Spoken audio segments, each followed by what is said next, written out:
They laughed at him, shoved him aside, and told him he didn't look rich enough to test drive a simple Ford truck.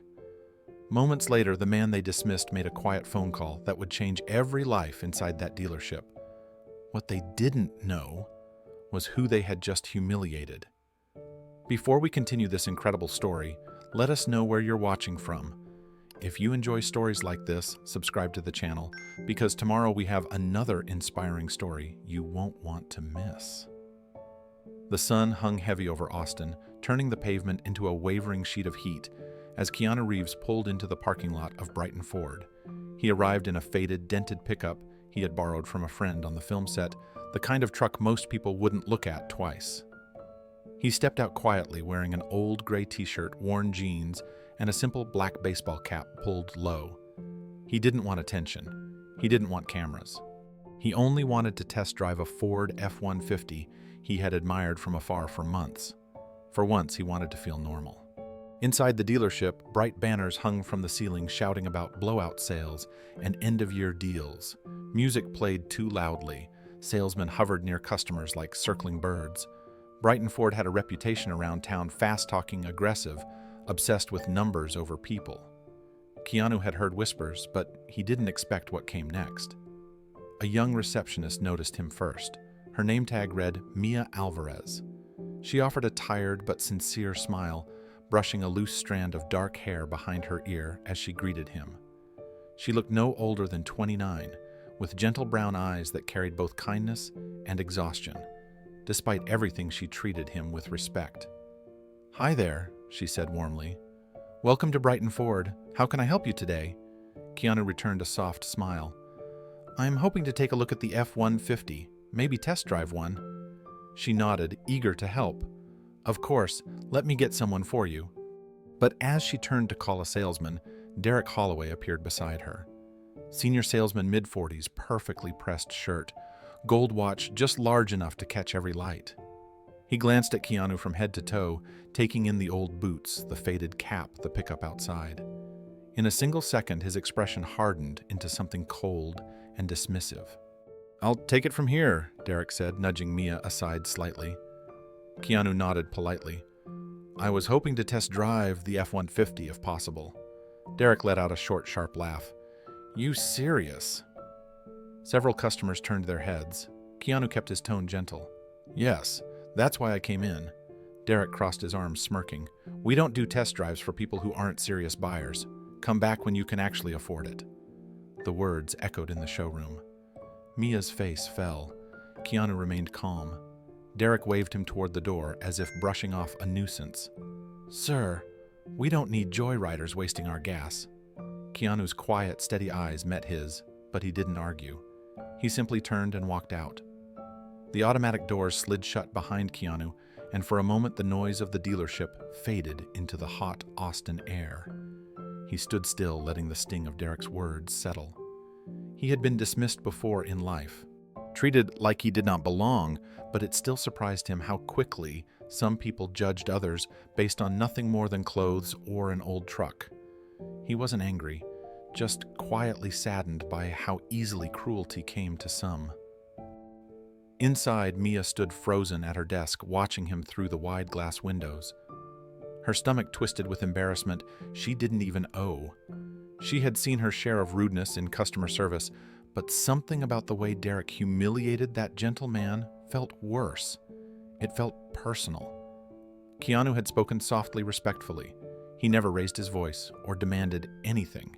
He simply wanted to test drive the most ordinary thing in the world, and Derek had spoken to him like trash. Mia glanced nervously toward Derek, who strutted back to his next customer with the smug confidence of someone who believed he would never face consequences. She wished she had said something. She wished she had defended the man who looked like he carried more than just the weight of a bad interaction. But she had a son at home, a job she couldn't afford to lose, and a manager known for retaliation. Fear held her silent. Outside, Keanu walked slowly across the parking lot, pausing beside the dusty, old pickup he'd borrowed. He rested a hand on the door, then reached into his pocket and pulled out his phone. His expression didn't change, but a decision had already formed in his mind. Not out of anger, not out of revenge, but because something deeply wrong had just shown itself in that showroom, and he had the power to do something about it. Mia watched him lift the phone to his ear. She saw his lips move, but she couldn't hear the words. His tone wasn't loud, but it carried a firmness that made her pulse quicken. "Yes," he said. "Could you run a full background on Brighton Ford for me? Ownership, finances, liabilities. Send me everything you find." Her breath caught in her throat. She couldn't see his face, but she knew from his posture that he wasn't making a simple complaint. This was something bigger, something she didn't understand yet. Keanu lowered the phone and slipped it back into his pocket. He didn't look back at the building, but the dealership had no idea what was coming. Back inside the dealership, the atmosphere remained unchanged. Derek continued his routine with loud confidence, pitching inflated prices to a couple who looked more overwhelmed by the minute.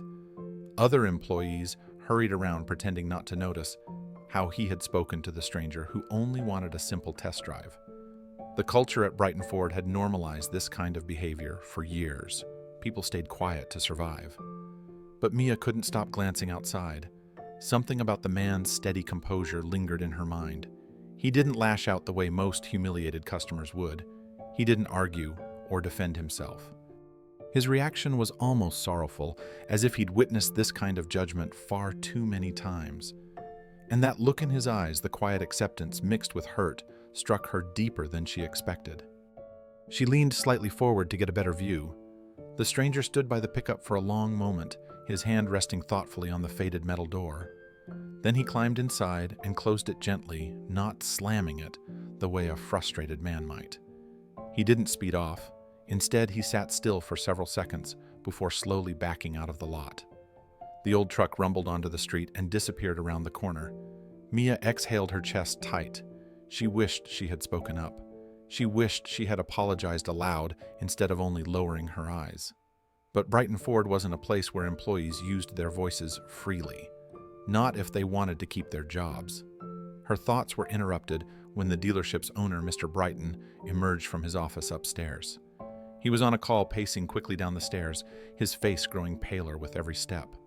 "No, that can't be right," he stammered into the phone. "You're telling me someone made an offer, a cash offer." His voice cracked. I need details. Who is it? What's going on?" Salespeople paused mid-conversation. Employees exchanged confused looks. Derek faltered for the first time all morning, glancing toward the lobby with a puzzled frown. Mr. Brighton ended the call with trembling hands, accidentally dropping his pen to the floor. He didn't pick it up. In a voice barely above a whisper, he said, "We've received a purchase offer on the entire dealership." Silence fell across the showroom. Derek blinked. Who would buy us? Mr. Brighton swallowed hard. "Keanu Reeves." Mia's breath hitched. The stranger Derek had humiliated. The man in the faded shirt and borrowed truck. The one she felt sympathy for. He wasn't just anybody. He was the new owner. And everything inside Brighton Ford was about to change. By the next morning, Brighton Ford felt nothing like the dealership it had been the day before. The tension hung thick in the air as employees gathered in clusters around the showroom, whispering in low voices. Nobody seemed to know the full story. Rumors spread faster than the ceiling fans could cut through the summer heat. Some celebrity bought the place, one salesman murmured near the coffee station. "I heard it was a tech billionaire," another said. No. Someone said it was an actor. "A big one." "But why here?" "Why us?" a third whispered, glancing nervously toward the front doors. Even Derek Holloway seemed uneasy. He stood by his desk, straightening his tie every few minutes, pretending he wasn't rattled. But everyone could see the worry behind his forced smirk. The man who always talked the loudest suddenly had nothing to say. Upstairs, the blinds of Mr. Brighton's office were closed. Nobody had seen him since the night before. His panicked phone call had rattled everyone. He had been overheard saying the name Keanu Reeves 3 different times, each one more disbelieving than the last. Mia tried to stay focused on organizing papers at her desk, but her hands trembled slightly. She had barely slept. All she could think about was the stranger from yesterday. The man she had watched walk away with heartbreak in his eyes. She never imagined he was Keanu Reeves. She never imagined he'd buy the dealership. She never imagined he'd return. At exactly 8:30, the glass doors opened. The room fell silent. Keanu Reeves walked in wearing the same quiet expression he had worn the day before. No entourage, no cameras, no theatrics, just calm steps and a gentle posture that contrasted sharply with the anxious energy bouncing between the walls. He stopped at the center of the showroom, waiting until every face turned toward him. "Good morning," he began, his voice steady and warm. "I'm Keanu. I'm the new owner of Brighton Ford." Gasps rippled like a wave across the room. A few employees exchanged wide-eyed looks. One of the newer hires nearly dropped the clipboard in her hands. Derek's face drained of color as his jaw tensed. He folded his arms, trying to hold on to his composure, but the truth had already hit him. He had humiliated the man now standing in front of him. Keanu continued, offering a faint, reassuring smile. "I know yesterday was confusing, and I know many of you are nervous today." He paused, making eye contact with several employees. "So, let me start by saying this. No one is getting fired." Relief washed over several faces, but the tension didn't disappear. Many employees shifted uncomfortably, unsure of what would come next. Derek swallowed hard and looked down as if afraid Keanu might call him out in front of everyone. But Keanu didn't even glance at him. His attention was on the entire room, not one man's mistake. "I didn't come here to punish anyone," Keanu continued. "I came because something happened yesterday that reminded me how easy it is for places like this to lose sight of what really matters. People, dignity, fairness." His voice softened. "I've lived long enough to know what it feels like to be dismissed, to be judged on appearance, to be treated as less than human. And I don't want that feeling for anyone here, employee or customer." The room stayed silent, but every ear was listening. Keanu took a slow breath. "I bought this place because I saw a culture that needed help. Not because I want control, not because I want headlines, but because I believe in second chances. For individuals, for teams, kachisi, for entire workplaces." Mia felt those words settle deep in her chest. She had never heard an owner speak like that before. Keanu motioned toward a row of chairs. "I want to hear from you, all of you. I want to understand what it's really like to work here." Employees hesitated, unsure if this was genuine or some elaborate test, but Keanu's expression carried a sincerity that none of them could deny. Slowly, they began sharing. A young salesman spoke first. He explained the constant fear of missing quotas, the pressure to manipulate customers, the way Derek berated him in front of others when a deal fell through. A receptionist described working through lunch every day and still being told she wasn't fast enough answering phones. A mechanic admitted he'd considered quitting multiple times because of the toxic environment, but stayed only to support his family. One by one, voices rose, painful stories, quiet confessions, frustrations that had been buried for years. Keanu listened to every word without interrupting. Then finally, Mia found the courage to speak. Her voice was soft, but steady. "I work 2 jobs," she said. "I have a 7-year-old son with asthma, and I've spent nights choosing between groceries and his medication. I barely make enough here to stay afloat." Her eyes lowered. "But I stay because I have no choice." Keanu nodded, gently, compassion written across his face. "Thank you for trusting me with that," he said. No one in the room had ever heard such empathy from leadership before. When Mia finished speaking, the room stayed quiet. Not the uncomfortable silence of judgment, but the heavy silence of truth finally acknowledged. Several employees looked at her with soft eyes, ashamed they had never known what she carried alone. Even Derek, who usually rolled his eyes at any sign of vulnerability, shifted uneasily. The weight of everyone's stories lingered in the air. Keanu took a moment before responding. He didn't rush, he didn't move on quickly. He simply let the heaviness breathe, honoring it. Then he stepped forward with a calm resolve, his voice low and steady. "What I heard today," he began, "isn't a list of complaints. It's a collection of human experiences that should never be ignored. No one here should feel afraid. No one should feel pressured to sacrifice their dignity for a paycheck, and no one should be choosing between feeding their family and keeping their job. He looked around the room, meeting every set of eyes with a sincerity that felt almost disarming. If this place hurts you, then it's my responsibility to change that. Not next year, not someday, starting now. A ripple of surprise moved through the group. Keanu continued, "This dealership has been operating with the wrong priorities. Too much pressure, too much fear, too much focus on numbers instead of people. That ends today." Derek's posture stiffened. His jaw clenched.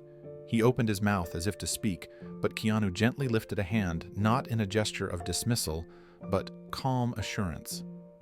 "I'm not here to embarrass anyone," Keanu said. "And I'm not here to run this place with anger. I'm here to rebuild it with purpose." A few employees exchanged hopeful glances. Then Keanu spoke the words that would mark the beginning of Brighton Ford's transformation. "We're not selling cars anymore," he said firmly. "We're serving people." The entire room reacted at once. Some gasped, some frowned in confusion. Others looked at each other, unsure what that meant. The sentence felt like a shift in gravity. Keanu smiled softly. "When you serve people, sales come naturally. Trust comes naturally. Loyalty comes naturally. But when you chase numbers at the expense of human beings, everything falls apart. And that's what's been happening here." He took a step closer to the group. "I know change is scary, but I promise you this, we're going to create something better together. And every one of you will be part of it." For the first time since the dealership opened that morning, the employees felt a spark of something they hadn't felt in years. Hope. And as Keanu stood among them, it became clear that Brighton Ford was no longer the same place it had been the day before. It was no longer a dealership built on pressure and fear. It was becoming something new, something human, something built on dignity. And this was only the beginning. Mia Alvarez arrived at Brighton Ford early the next morning, long before most employees filtered in. She was always early. Not because she wanted to impress anyone, but because it was the only quiet moment she had in her day. The dealership felt different under the soft morning light, and she allowed herself a small breath before stepping inside. Her eyes were tired, the kind of tired that sleep no longer fixed. She had been living on 4 hours a night for years. She was 29, but carried herself like someone much older. Life had shaped her shoulders to bear weight without complaint. She had a 7-year-old son named Leo, a bright, sweet boy with a smile that could soften the hardest days. But Leo suffered from severe asthma, the kind that sent him to the hospital more times than she wanted to remember. The kind that required medication so expensive, she sometimes skipped dinner just to afford it. Every morning after waking at 5, she packed Leo's inhaler, prepared a simple breakfast, got him ready for school, then rushed here to start her first shift. After Brighton Ford closed, she headed to her night job at a local grocery store, scanning items under buzzing fluorescent lights until close to midnight. She returned home, checked on Leo, paid whatever bills she could manage that week, set aside the rest for the upcoming month, and collapsed into bed. She lived in a constant state of survival. Rent, utilities, doctor visits, inhalers, steroids, emergency room fees. The numbers never added up, no matter how she shifted them. She feared envelopes in the mail. She feared missed calls from the school nurse. She feared what would happen if she ever lost one of her jobs. At Brighton Ford, she was polite, efficient, and invisible. Customers rarely looked at her long enough to know her name. Salespeople spoke over her, not to her. Managers remembered her only when something needed fixing quickly. She endured all of it because she had no choice. Strength wasn't something she celebrated. It was simply something she needed to survive. But that morning, as she organized the reception desk, she felt a strange flutter of hope from Keanu's visit the day before. It scared her a little. Hope often did. She didn't realize he had arrived until she heard a quiet, familiar voice behind her. "Good morning, Mia," Keanu said kindly. She turned, surprised he remembered her name, and even more surprised that he said it with genuine warmth. As the morning unfolded, employees trickled in and new customers walked through the doors. The usual rhythm of Brighton Ford began, but something about the atmosphere had shifted. Conversations were quieter. Movements were less rushed. People seemed to be watching one another, wondering what this new era Keanu spoke of would mean. Keanu stayed close by, not intruding, simply observing how the daily workflow played out. He wanted to understand everything: who carried the most weight, who helped others without recognition, who treated customers with respect when no one else was looking. And it didn't take long before he noticed Mia again. An elderly man entered through the main doors, shuffling slowly with a cane. His shoulders were tense and his breathing labored. He looked lost in the sea of shiny cars and loud sales banners. Several salespeople looked in his direction, sizing him up, then dismissed him when they realized he wasn't likely to buy something expensive. One turned away, another pretended not to see him. A third walked past without even asking if he needed help. But Mia noticed immediately. She stepped out from behind her desk and approached him with a gentle smile. "Sir, can I help you find something today?" The old man sighed with relief. I'm trying to figure out paperwork for my granddaughter's car. She bought it here last year. I don't understand these email forms they keep sending me." Mia nodded kindly. "Let's sit down and go through it together. No rush." She guided him to a chair, fetched him a bottle of water, and sat beside him, as if she had all the time in the world. She spoke slowly, explaining each document in simple terms, never once making him feel old or confused. She printed out the forms so he didn't have to read off a tiny phone screen. She even called the customer service hotline herself to get the answers he didn't know how to ask for. Keanu watched from a distance, his expression thoughtful. He saw the way she treated the man with patience, respect, and genuine care. No pressure, no annoyance, no invisible timer counting the seconds until she could rush back to her tasks. She stayed with him until he understood everything clearly. When the old man thanked her, his voice cracked. "Most people don't take the time," he said softly. "Bless you, young lady." Mia just smiled, brushing it off. "It's no trouble at all. I'm glad I could help." But Keanu didn't brush it off. He saw something in her, a kind of empathy that couldn't be taught. A heart that had learned compassion by surviving hardship. And he knew instantly that she wasn't just another employee passing through. She was someone he would rely on, someone who could help him rebuild this place from the inside out, someone who would become a pillar in the new foundation he intended to create. Later that afternoon, Keanu approached the reception desk again. He had watched Mia for hours without her noticing how she answered phones with warmth despite exhaustion, how she navigated the demands of impatient customers, how she carried her pain in silence yet never let it spill onto anyone else. She moved with purpose but not pride. Humility clung to her like a second skin. "Mia," Keanu said gently, waiting until she looked up. "Do you have a moment?" Her hands paused over the keyboard. She glanced around anxiously, expecting Derek or another manager to interrupt, but no one stepped forward. "Yes," she replied quietly. Keanu leaned against the counter, keeping his tone soft. "I noticed how you helped that gentleman earlier. You went far beyond what your job requires." She shrugged, lightly embarrassed. He needed help. Anyone would have done the same, but they both knew that wasn't true. "Mia," Keanu said, lowering his voice, "I've worked in a lot of places in my life, and I've met a lot of people. What you did, it wasn't ordinary. You made him feel safe. That matters." Her eyes flickered with something fragile. Gratitude mixed with disbelief. Compliments, real ones, weren't common in her life. She hesitated before speaking again. "Sometimes people just need someone to slow down for them," she said. "The world moves too fast, especially when you're old or tired or alone."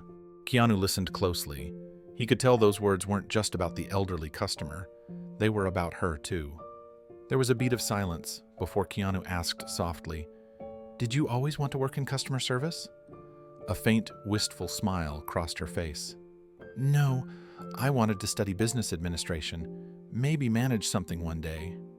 But life didn't go the way I planned. I had Leo young and then bills, rent, health insurance." Her voice thinned. "Dreams are expensive." Keanu's heart tightened. She spoke like someone who had learned to bury her hopes under the weight of necessity. He let her finish. Then he nodded, his expression firm with unspoken intention. "Dreams don't expire, Mia," he said quietly. "Sometimes they just wait for the right moment." She didn't know what to say. No one had ever told her that before. Keanu stepped back slightly, his voice calm but resolute. I want you to be part of something I'm building here. Something better. Something human. I can't explain everything yet, but I want you to trust that I see your worth. Mia's throat tightened. She wasn't used to being seen at all, but Keanu already knew what he would do. In his mind, the decision had been made the moment he watched her hand that bottle of water to the elderly man. Mia wouldn't just work at Brighton Ford. She would help rebuild it. She would help redefine it. She would become one of the pillars of everything he intended to create. And for the first time in years, Mia felt something stir deep within her. Possibility. The news of Keanu buying the dealership spread fast, but no one felt the weight of it more heavily than Derek Holloway. The moment Keanu introduced himself, the day before Derek's entire world seemed to stop. His face drained of color, his breath caught in his throat, and the memory of how he had spoken to Keanu replayed in his mind like a cruel echo. He had mocked him. He had humiliated him. He had treated him as if he were a nobody. All night, Derek lay awake in his small apartment, staring at the ceiling, waiting for the inevitable. He imagined receiving a termination call at any moment. He imagined security escorting him out of the building. He imagined his coworkers sneering, whispering, celebrating his downfall. It wouldn't have been the first time a boss had kicked him out without hesitation. The thought clawed at his chest until he poured himself another drink to numb it. By morning, Derek arrived early, not because he wanted to, but because fear dragged him out of bed before dawn. He walked through the dealership, wearing a tight, forced smile, but his eyes twitched with panic. Every time someone glanced in his direction, he thought, they know. They all know. When Keanu entered for the day, Derek stiffened. He tried to blend into the background, hoping invisibility could somehow protect him. But it didn't take long before Keanu approached him. Derek, Keanu said softly, "Can we talk?" Those 4 words sent a cold wave through him. He followed Keanu into a small office, bracing himself for the blow he was certain was coming. But Keanu didn't raise his voice. He didn't glare. He didn't even mention the humiliation from yesterday.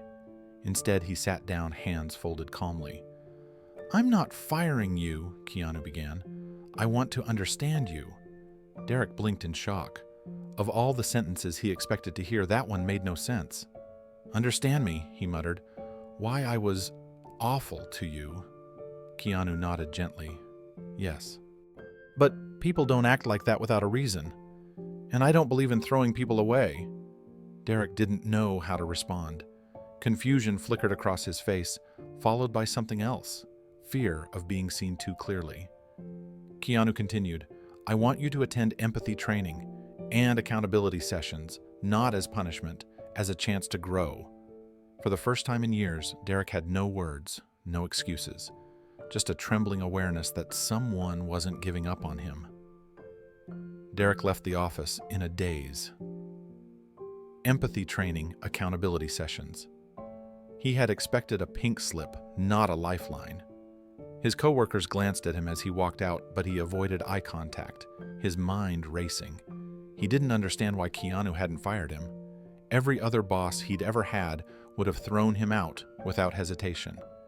That was the pattern of his life: mess up, cover it with charm, hide the guilt, drink the shame away, repeat. For the rest of the morning, he drifted through his routine like a man moving underwater. His pitch to customers was shaky. His usual arrogance had evaporated. He stumbled over his words, lost track of numbers, and snapped at a colleague before catching himself.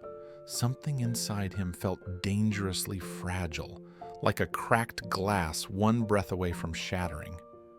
When lunch break came, Derek slipped out to his car and sank into the driver's seat. He reached into the glove compartment and pulled out a half-finished bottle of whiskey, the same one he used to steady himself on nights he couldn't face reality. His hand trembled as he twisted the cap.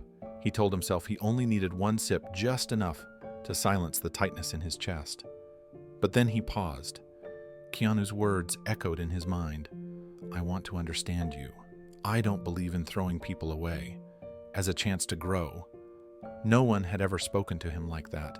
Not his ex-wife, not his former bosses, not even his daughter during their last conversation, which ended with her slamming the phone down after calling him unreliable. The memory burned. He set the bottle down, breathing hard. Derek's life had been unraveling long before the moment he humiliated Keanu. The late-night drinking was only part of it. His credit card debt had reached numbers he was too ashamed to open. Collection letters piled up on the kitchen table. His ex-wife barely spoke to him except to inform him how their daughter Emily was drifting further away from him. Once, he had been her hero.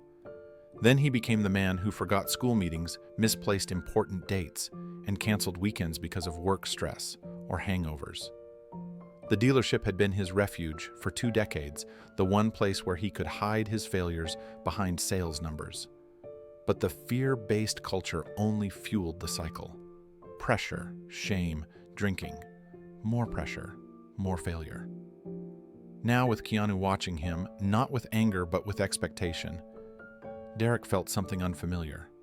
A chance he didn't think he deserved, a chance he didn't know how to accept.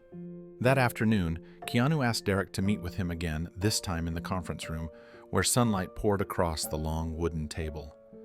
Derek walked in slowly, shoulders tense, unsure if this second meeting meant the mercy was over. He sat down stiffly, avoiding Keanu's eyes at first. Keanu waited patiently before speaking. "I want you to tell me what's going on in your life," he said. "Not the version you put on for customers. The real one." Derek let out a bitter laugh. "The real one isn't pretty." "I'm not asking for pretty," Keanu replied. "I'm asking for honest." For a long moment, Derek said nothing. His throat tightened. His pride pushed against the truth, urging him to stay silent, pretend everything was fine, deflect like always. But something about Keanu's steady presence weakened the walls he'd spent years building. He rubbed a hand over his face and exhaled shakily. "I've been working in places like this for 22 years. High pressure, cutthroat managers. If you didn't hit numbers, you were out. So I learned to become hard, tough, sometimes cruel. It kept me employed, even when it cost me everything else." Keanu nodded. "What did it cost you, my family?" Derek whispered. "My marriage, my daughter's trust, and now I'm losing myself too." His voice cracked as the confession slipped out. "I drink to get through most nights. My apartment's a mess. Debt collectors call 3 times a day. I don't even know how to fix any of it." Keanu listened without judgment, his expression softening with understanding. When Derek finished, he wiped at his eyes, quickly embarrassed by the emotion spilling over. "You hurt people, Derek," Keanu said gently. "Including me." Derek winced at the reminder, shame flickering across his face. "But pain doesn't excuse cruelty," Keanu continued. "It explains it. It helps us understand it. But it doesn't justify it." Derek swallowed hard, bracing for rejection.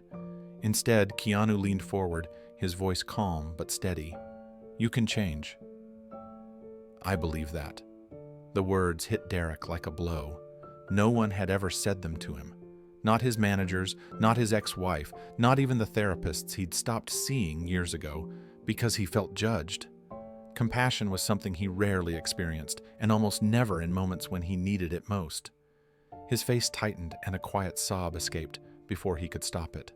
He covered his mouth, shoulders, shaking, overwhelmed by the sudden release of years of buried pain. Keanu didn't interrupt. He let Derek cry. When Derek finally lifted his head, his voice trembled. "Why are you doing this?" "Why aren't you firing me?" Keanu answered with simple honesty.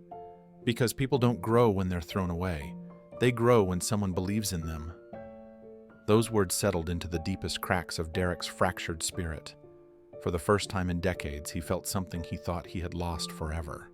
A reason to try again. Brighton Ford looked and felt different within just a few days of Keanu taking over. Not because the building changed, but because the energy inside it did. Keanu arrived early each morning, meeting employees with a warm nod, listening to their concerns, asking questions most leaders didn't care enough to ask. He didn't hide in an office or delegate everything from a distance. He stood among them, grounding the new foundation he intended to build. On the 5th morning, he gathered the entire team in the showroom to unveil what he called the Dignity Project. The phrase appeared on a simple whiteboard, written in Keanu's own uneven handwriting. There were no flashy presentations, no corporate jargon, no rehearsed lines. Just sincerity. "I want this place to be human," Keanu said. "I want it to be a place where people are cared for, not pushed to exhaustion." The staff exchanged glances, some hopeful, some skeptical, but everyone was listening. Keanu began outlining the program, each point reshaping the dealership's identity. First, he said, the commission structure is changing. No more pressure to manipulate customers. Commissions will reward transparency and customer satisfaction, not aggressive tactics. Several salespeople blinked in disbelief. Second, Keanu continued, we're starting a single parent support program. If you're raising kids alone, you'll have flexible schedules, childcare support when possible, and guaranteed sick leave. Mia felt her breath catch. No company had ever acknowledged the battles she fought daily just to stay afloat. Third, he said mental health coverage. That means free counseling sessions, addiction support, and no stigma attached. If you need help, you'll get it. Derek looked down, a subtle tremor moving through him. It was the first time he'd ever heard an employer even speak the words addiction support. Fourth, Keanu added flexible schedules for everyone. Life happens, family happens, health happens. You'll never be punished for being human. More employees straightened, their eyes softening. Fifth, he continued customer-first policies. No more upselling people into debt, no more pressure tactics. Our goal is trust, not transactions. Several longtime workers exchanged a look of relief. They had disliked the old tactics, but felt powerless to push back. Sixth, he said, community service. Everyone here will do one volunteer day per month paid. We'll support local shelters, schools, food banks, whatever this community needs. The room stirred with energy now, not fear, not confusion, possibility. Keanu finally concluded. And seventh, weekly team check-ins, emotional check-ins. We talk, we listen, we support each other. It wasn't just a workplace reform, it was the beginning of a cultural revolution inside Brighton Ford. The room remained quiet for a moment, as if everyone needed time to absorb what they had just heard. Most of them had never worked anywhere that treated employees as more than numbers. Some had never even imagined such a workplace could exist. And yet, here was Keanu Reeves standing in front of them, promising dignity in a world that rarely offered it. Mia raised her hand, slightly unsure if she should speak. Keanu nodded immediately. What if someone is afraid to ask for help? She asked softly. Some people are carrying things they can't say out loud yet. Keanu considered her words with genuine thought. Then we make this a place where they never have to be afraid, he said. We create privacy, trust, space. People don't heal when they're judged. They heal when they're understood. Mia's eyes burned because she knew exactly what it felt like to hide pain behind polite smiles. She had lived years pretending she wasn't drowning. After the meeting, employees gathered in small circles discussing the changes. Tommy, the youngest salesman, looked almost giddy. Did you hear that? He said to Mia. A support program for single parents. Flexible schedules, this is unreal. Mia nodded, still processing. It feels kind, she said, like he sees what we go through. Tommy leaned in. Maybe for the first time someone actually does. Throughout the day, Keanu sat with each employee one-on-one. Not to evaluate them, but to learn their stories. He asked what they wanted from their job, what stressed them, what they wished could change. He listened without interruption, without judgment. Then he quietly asked Mia to join him in the small office he had begun using as his temporary workspace. I need your help, he told her. I understand business, but I don't understand the lives you all live. I need someone who can tell me the truth, what works, what doesn't, what people are afraid to say. Mia blinked, stunned. Me? I'm just a receptionist. You're not just anything, Keanu replied gently. You're the person everyone goes to when they need something. You see the cracks before anyone else does. She felt her throat tighten. Keanu continued, I want you to be my advisor as we shape this place. Unofficial at first. Just help me understand the human side of this business. Mia nodded slowly. I can do that. You already are, he said warmly. That afternoon, the dealership felt lighter, softer, almost hopeful, but outside those walls, curiosity was brewing. The world had just learned that Keanu Reeves bought a Ford dealership in Texas. By the next morning, the story had exploded across social media. At first, it was just a local headline on a small Austin news site. Keanu Reeves purchases Ford dealership after being refused a test drive. Then, a national outlet picked it up. Then another. Soon, every comment section was flooding with theories. Some praised him. Others joked about the refusal. Many wondered if it was real. But inside Brighton Ford, the transformation had already begun.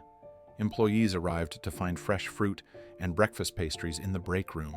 The suggestion of Mia, who mentioned that half the staff came to work hungry because they rushed in from second jobs. They found new posters on the wall that read, "We serve people, not quotas. Every customer deserves dignity. Every employee matters." Some rolled their eyes at first, unsure if the words meant anything. They had seen slogans in other workplaces. Most were meaningless. But by midday, they realized this was different. Tommy received permission to take a long lunch so he could attend his little sister's school performance. Sarah, from finance, was allowed to leave early to care for her aging mother. The service department was given additional staff to reduce burnout. Derek attended his first empathy coaching session and walked out quieter than usual, his face red and thoughtful. Later that afternoon, Keanu and Mia sat with an elderly customer named Mr. Lawson, who was overwhelmed by paperwork and didn't understand the financing options. Derek had previously brushed him off, calling him too slow, but now Keanu and Mia spent nearly an hour with him, explaining everything, step by step. When Mr. Lawson left, he said he hadn't felt that respected in years. That evening, when the dealership closed, the entire team stayed behind for their first emotional check-in meeting. Some shared cautiously, others said nothing at all, but the fact that Keanu sat among them, not above them, changed the air in the room. They weren't used to being asked how they felt. As they wrapped up, one employee whispered, "This place, it feels different. It was only the beginning." Outside, a camera crew parked across the street, hoping to glimpse Keanu. Reporters speculated wildly. But inside Brighton Ford, the focus wasn't on headlines. It was on rebuilding a broken system from the inside out. And Mia, once invisible, was becoming one of the most important voices in the room. The crisis struck on a Wednesday night just when Mia thought things were finally starting to stabilize. She'd finished her shift at Brighton Ford, tucked Leo into bed after his math homework, and was cleaning up the small kitchen of their apartment. The air felt warm and heavy, the kind of Texas humidity that always worried her because it tightened Leo's breathing. She checked on him twice, then a third time. He was sleeping but restless. Minutes later, Mia heard a wheezing gasp. She rushed into his room and found Leo sitting upright, clutching his chest, eyes wide with panic as he struggled for air. His inhaler lay beside him empty. The attack was already too far along. His breaths came in quick, sharp bursts that barely moved his lungs. Mia's heart lurched. She grabbed him, wrapped him in a blanket, and carried him to the car. Her hands shook as she drove through the night streets of Austin, whispering to him even though he couldn't respond. "Hold on, baby. Stay with me. Mama's here." His small body trembled as he gasped, and each second felt like an eternity. At the ER entrance, nurses rushed him back, while Mia stood frozen powerless. She hated hospitals, the fluorescent lights, the sterile smell, the waiting. Most of all, she hated the bills, the ones she could never fully pay. She had feared this moment every day for 7 years, and still nothing could prepare her for it. 20 minutes passed before she noticed someone else had arrived. Standing quietly near the wall, not wanting to intrude, was Keanu. He wore a gray hoodie and jeans, his face tense with worry. He didn't say anything at first. He simply stood in solidarity, the kind of presence that didn't suffocate, but steadied. Mia wiped her eyes. "How did you even know you weren't answering messages?" he said softly. "I had a feeling something was wrong." A doctor finally approached them. "Your son is stable for now, but his asthma is worsening. Mia, he needs consistent treatment. We're talking months of medication follow-ups, possibly new equipment at home." Mia's face drained. I I can't afford all of that. The doctor's expression turned sympathetic but firm. Without it, he'll be back here. Probably soon. Mia felt her knees weaken. The numbers in her mind didn't add up. They never had. And now there was her boy behind a curtain fighting to breathe. Keanu stepped closer and gently placed a hand on her shoulder. You're not alone anymore. Mia didn't respond at first. The words felt impossible, almost dangerous to believe. For years, she had carried everything alone, every bill, every long shift, every night of fear when Leo coughed in his sleep. She had taught herself not to trust help, not to expect it, because disappointment hurt more than struggle. But the way Keanu said it made something inside her tremble. You're not alone anymore. Not an offer, not pity, a promise. She covered her face with her hands as quiet sobs escaped. She didn't want to fall apart in front of him, but the fear and exhaustion had finally cracked something open. Keanu didn't try to hug her. He didn't rush in. He simply stayed close enough that she felt grounded, safe, supported. It was the first time in years she didn't feel like she was standing alone at the edge of a cliff. A nurse stepped out from behind Leo's curtain. He's asleep. You can come see him. Mia rushed in. Leo lay under a thin blanket, his breathing still raspy but steadier. His hair was damp with sweat. A small oxygen mask covered his face. Seeing him that way nearly broke her. She bent down and kissed his forehead, whispering, Mama's here. I'm not going anywhere. Keanu stood just outside the room, not wanting to intrude, but he watched the scene with a heaviness in his chest. It reminded him of hospital rooms he had known, of loved ones he had lost, of the helplessness that came from watching someone fragile fight to stay. When the doctor returned with the treatment plan, Mia braced herself. The printout was long equipment medication specialist, visits, follow-up care. Emergency inhalers, home filters. The doctor explained each item carefully, but all Mia saw were dollar signs. The insurance coverage from her job barely covered the basics. Even with lower deductibles, it wasn't enough. She forced a smile, the kind she'd practiced for years. I'll make it work. Keanu knew what that meant. She would work more hours. She would skip meals. She would sacrifice sleep. She would drown quietly. After the doctor walked away, he stepped closer. Mia, let me help. She shook her head immediately. I can't ask you for money. I can't be that person. You're not asking, he said gently. I'm offering. She still refused. She had too much pride, too much fear of owing anyone anything. But Keanu didn't press further. He only said, everything will be taken care of. I promise. Mia didn't understand what he meant until much later. But that night, something shifted. Not because of money, because someone finally chose to share her burden. By morning, Leo was finally breathing comfortably. The crisis had passed, but the fear still lingered inside Mia like a faint tremor. She sat beside his bed holding his hand while hospital staff processed discharge forms. She dreaded seeing the bill. She dreaded the conversation about payment plans. She dreaded the look of pity she knew was coming. But when the nurse returned, she seemed confused as she checked the file. Ms. Alvarez? It appears the remaining balance on Leo's treatment has already been covered.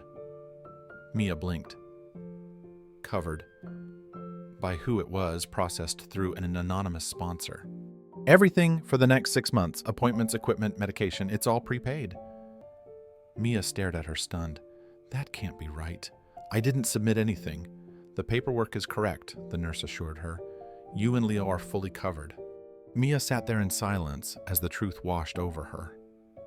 Only one person knew the full cost of Leo's treatment. Only one person had stayed through the night. Only one person had made a promise. She walked into the hallway and found Keanu leaning against the wall, watching through the window as Leo slept peacefully. His expression softened when he saw her. You did this, she whispered. He shook his head gently. No, just someone who cares. I told you I didn't want help, she said, her voice trembling. And I told you that you're not alone anymore. Mia didn't know what to say. Gratitude mixed with disbelief, relief tangled with fear.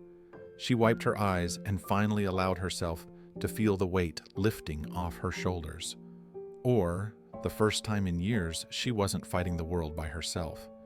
She looked at Keanu with a softness she couldn't hide. "This means more than you know."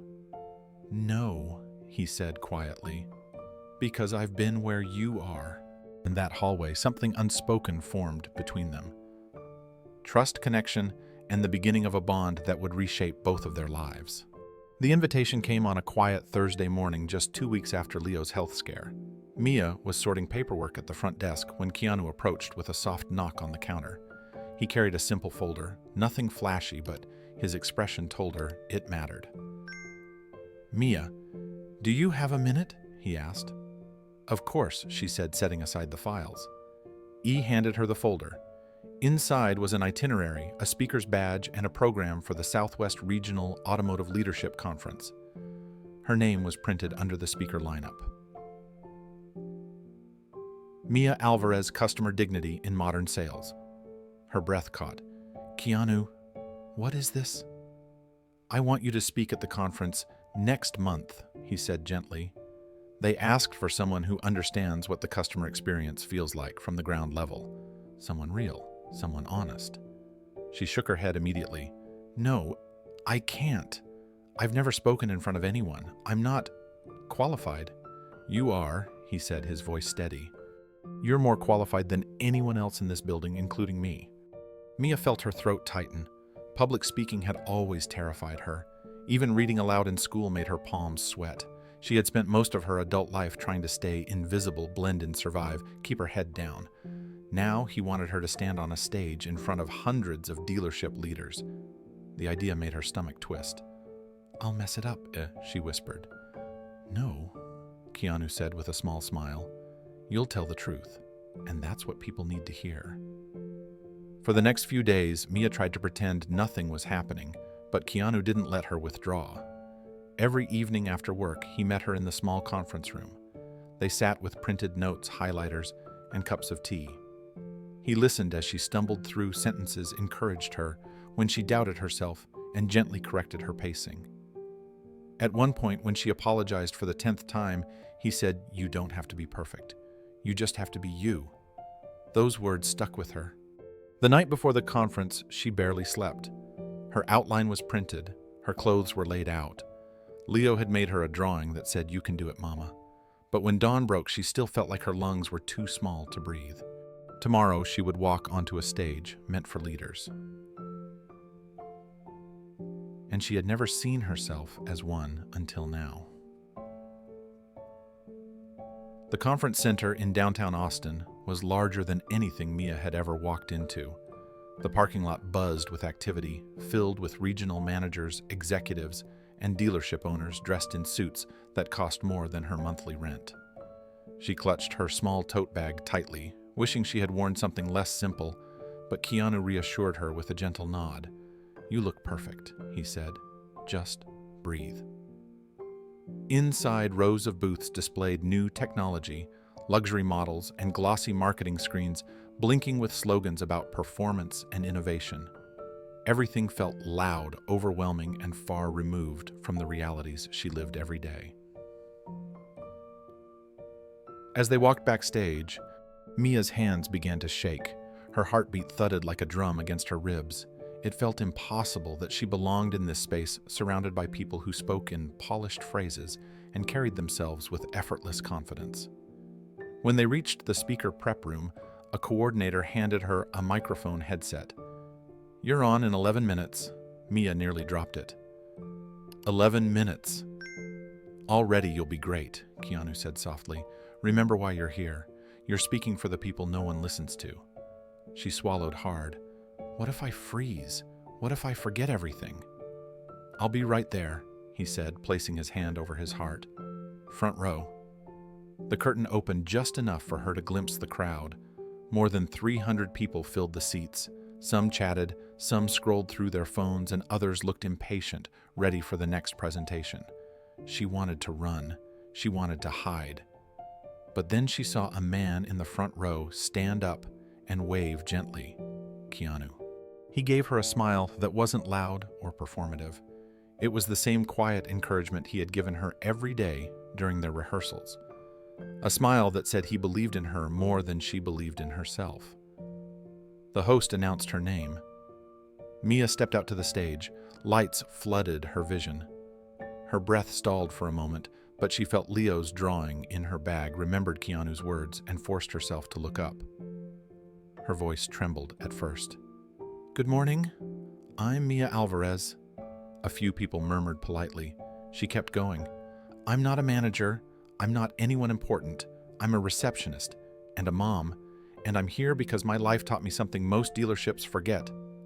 A stillness settled over the room. For the first time in her life, they were listening. As Mia continued speaking, her fear slowly melted away. She talked about customers who came in exhausted after long shifts, about families terrified of hidden fees, about elderly people who just needed patience instead of pressure. She spoke about dignity, about humanity, about how selling a car was never just about the car. It was about trust. Her voice grew steadier with every sentence. She shared her own struggles, working 2 jobs, raising Leo, skipping meals to afford medicine, feeling invisible in every place she worked. The room shifted. Executives put down their phones. A few wiped their eyes. Mia didn't dramatize anything. She simply told the truth. And then she said, glancing toward the front row, "Someone reminded me that this industry can do better if we choose to." Her eyes met Keanu's. His expression held pride, the kind that didn't need applause or spotlight, just quiet faith. When her talk ended, the audience rose in a standing ovation that stunned her. She covered her mouth, overwhelmed, as applause surged through the hall. By the next morning, her speech had gone viral. Articles praised her. Other dealerships reached out.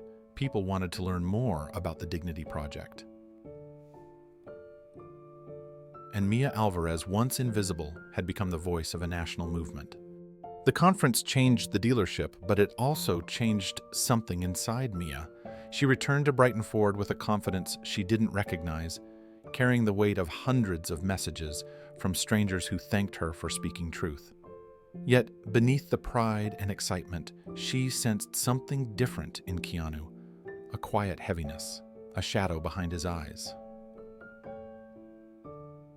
2 nights after the conference, he asked if she could stay late for a moment. The dealership was closed, the lights dimmed except for the soft glow in his office. Mia entered cautiously. "Did I do something wrong?" she asked. Keanu shook his head. "No, you did everything right. I just need to tell you something I should have shared earlier." He motioned for her to sit. She noticed the way his hands intertwined, the way he took a slow breath before speaking. It wasn't his usual calm. It was the kind of pause someone makes when digging up a memory buried deep. "Mia," he began, "you weren't the only one who felt invisible once." Her expression softened. "What do you mean?" "Before I was anyone," he said quietly. "I was just a young guy trying to take care of my sister. Kim was sick at the time, and we didn't have much. I wanted to buy her a reliable car so she could get to her treatment safely."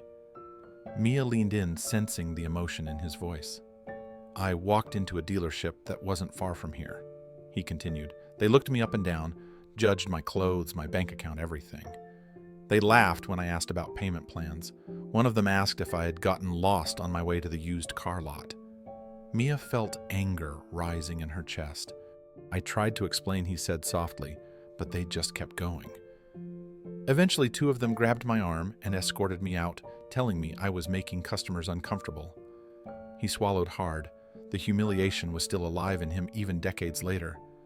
"But there was one person," he said, "one person who didn't treat me that way." Mia waited, her heart beating a little faster. "He followed me outside after they kicked me out. He apologized for them. He gave me information on programs to help low-income families finance vehicles. He told me Kim deserved safety. He treated me like a person." Keanu looked up at her eyes glistening. "That man was your father." The words struck Mia so deeply that for a moment she forgot how to breathe. Her father's name spoken in that quiet room felt like a door opening to a past she thought had faded too far to touch.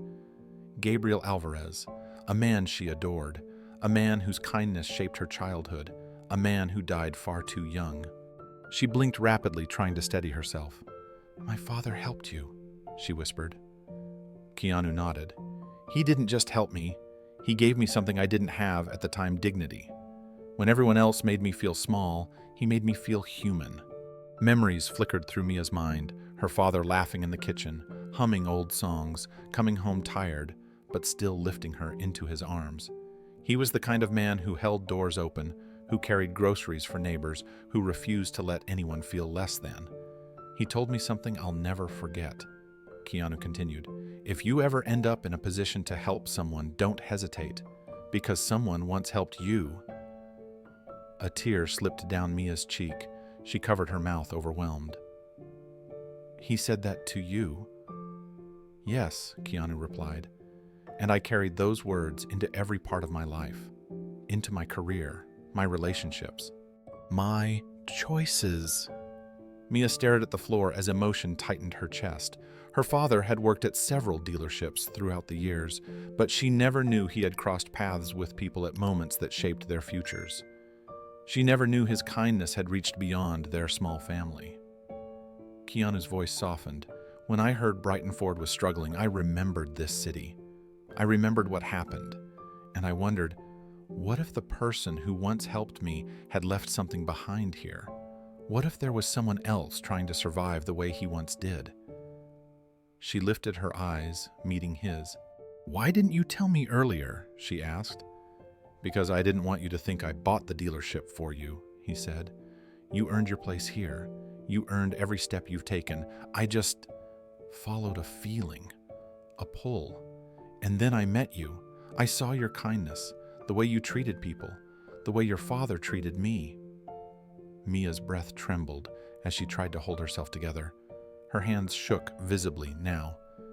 Keanu hesitated for a moment, then added quietly, "When I first heard your last name, I hoped. And when I realized it was true, everything made sense." Mia felt her heart break open, not from pain, but from the weight of understanding. Her father's kindness had come full circle, decades later, through a man who never forgot it. Mia couldn't speak. Her throat tightened as memories of her father rushed back. His warm smile, his gentle voice, the way he always insisted that kindness mattered even when the world felt cruel. She pressed a hand to her chest, overwhelmed by the realization that his legacy had traveled farther than she ever knew. Keanu stepped closer, his voice barely above a whisper. "Your father saved me in a moment when I had nothing. He reminded me that goodness still existed. I built the Dignity Project because of him, and everything I've done here began with that day." Tears streamed down Mia's face as she finally managed to whisper, "Why me?" "Because you carry the same heart he did," Keanu said. "The way you treat people, the way you fight for your son, the way you see the invisible. It's him. I recognized it the first moment I saw you." Mia broke down completely, covering her face as her shoulders trembled. Keanu didn't reach for her.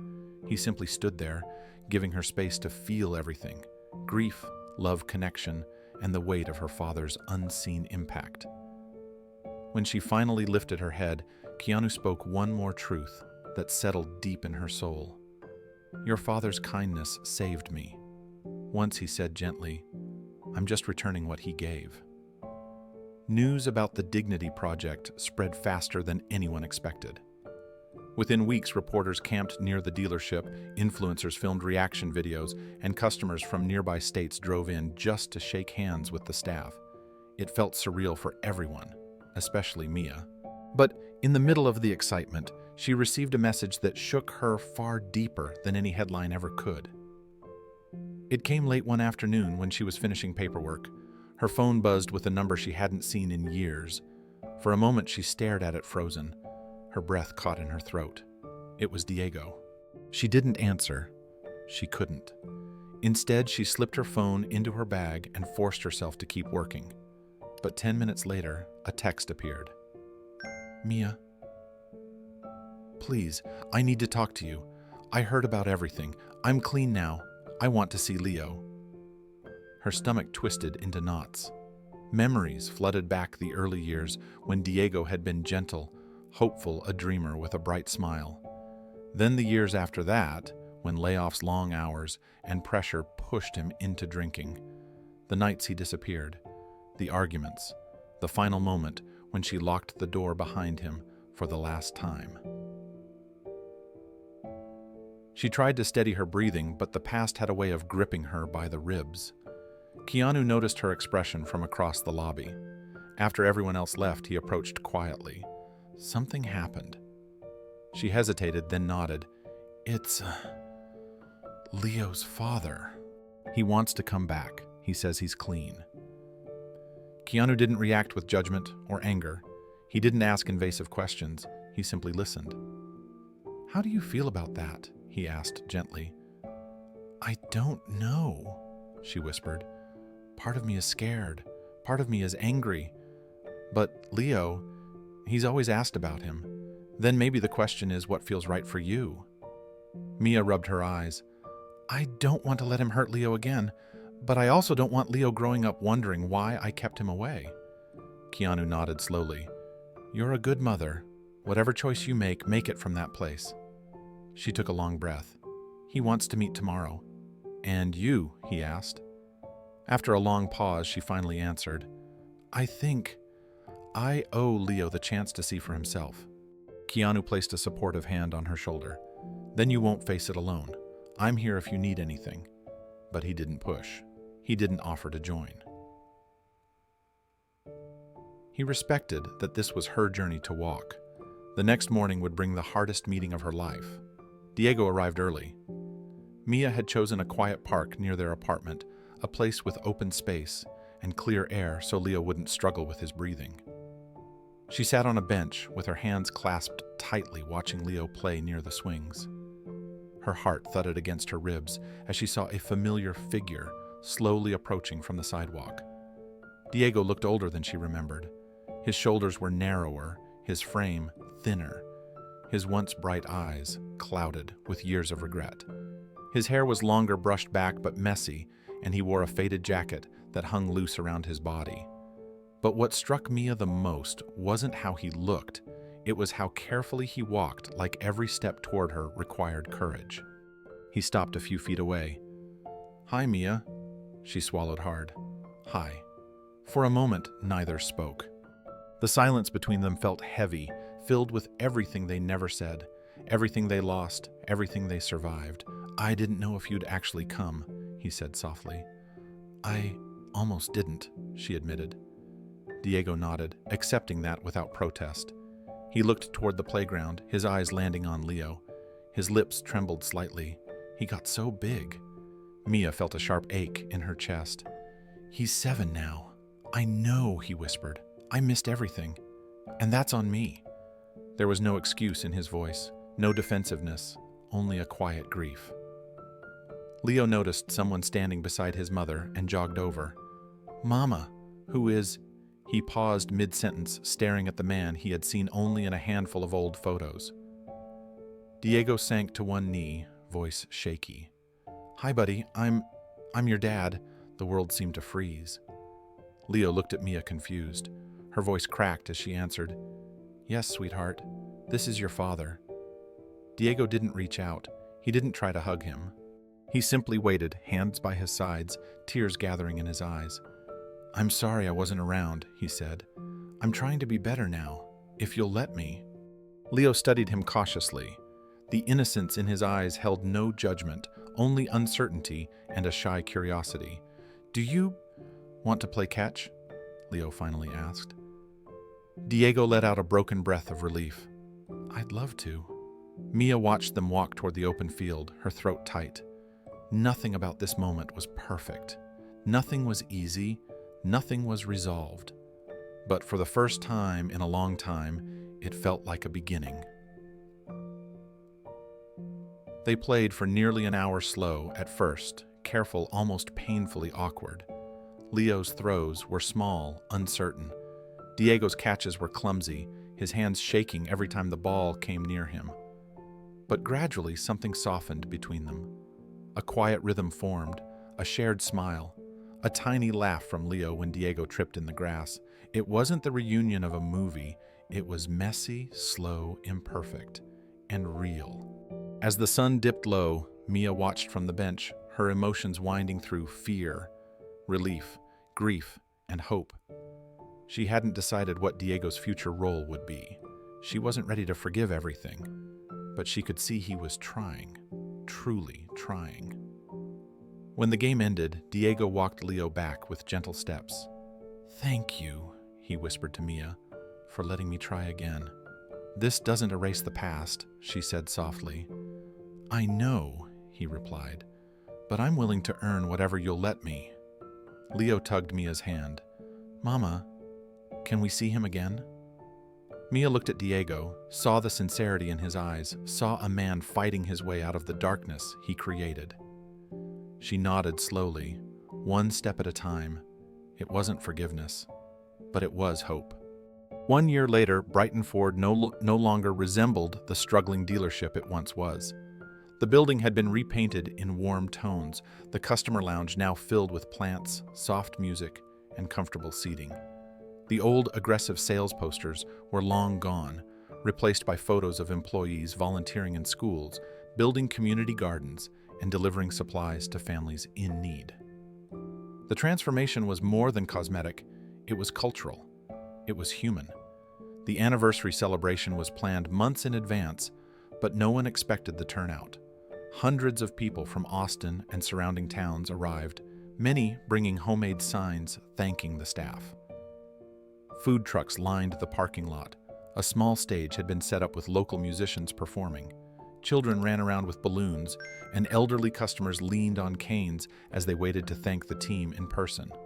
Mia stood near the entrance, checking registration lists and greeting guests with a warmth that had become her signature.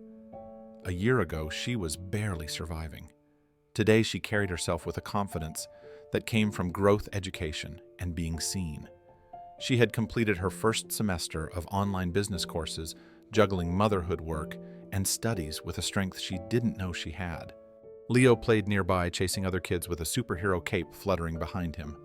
His breathing was strong and steady, no trace of the frailty that once terrified Mia. He darted back every few minutes to show her something, a new drawing. A rock he found a balloon animal. She watched him with a full heart, knowing how close she came to losing him, and how one person's quiet kindness changed everything. Derek arrived later, his steps measured but confident. He wore a clean shirt, his hair trimmed, his eyes clearer than they had been in decades. A year of sobriety had softened the harshness in his face. He said hello to everyone, even people he once intimidated.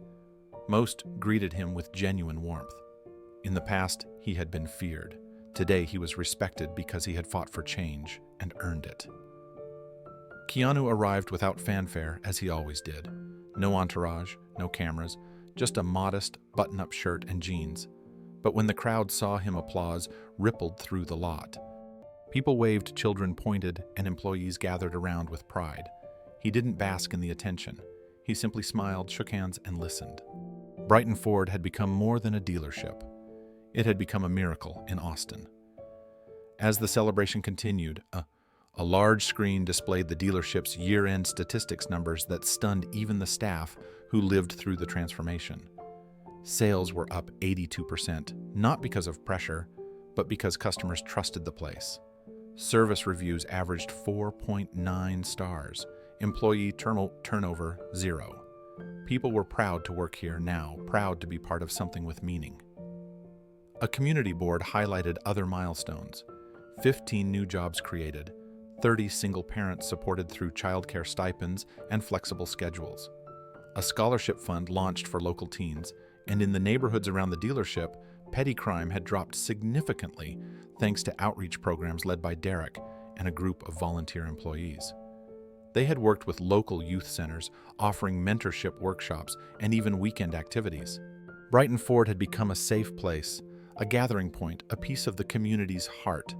Mia watched families approach the staff with tearful stories, how the dealership repaired a single mom's car for free, how Derek mentored a teen who was on the verge of making dangerous choices, how the holiday food drive kept dozens of households fed. Every story reminded her of her father's words, the same words Keanu once repeated. If you ever end up in a position to help someone, don't hesitate. The ripple effect of one act of kindness was now visible everywhere. Reporters filled the back of the crowd, whispering into microphones, taking notes, filming the joyful chaos. This story had gone national months ago, but the anniversary brought a new wave of interest. Everyone wanted to know why a Hollywood star bought a small Ford dealership in Texas and turned it into a model of compassion-driven business. Keanu tried to avoid interviews, but eventually he was gently pulled onto the stage by Derek, whose confidence had grown enough to tease his boss publicly.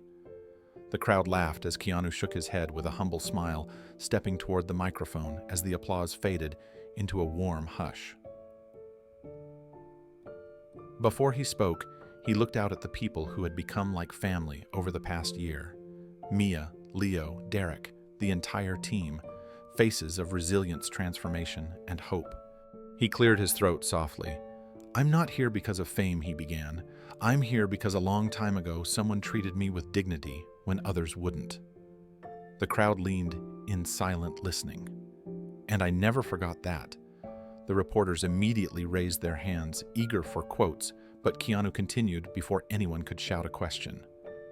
"This dealership isn't successful because of me," he said. "It's successful because people chose kindness every single day. They chose patience. They chose empathy. They chose to see each other."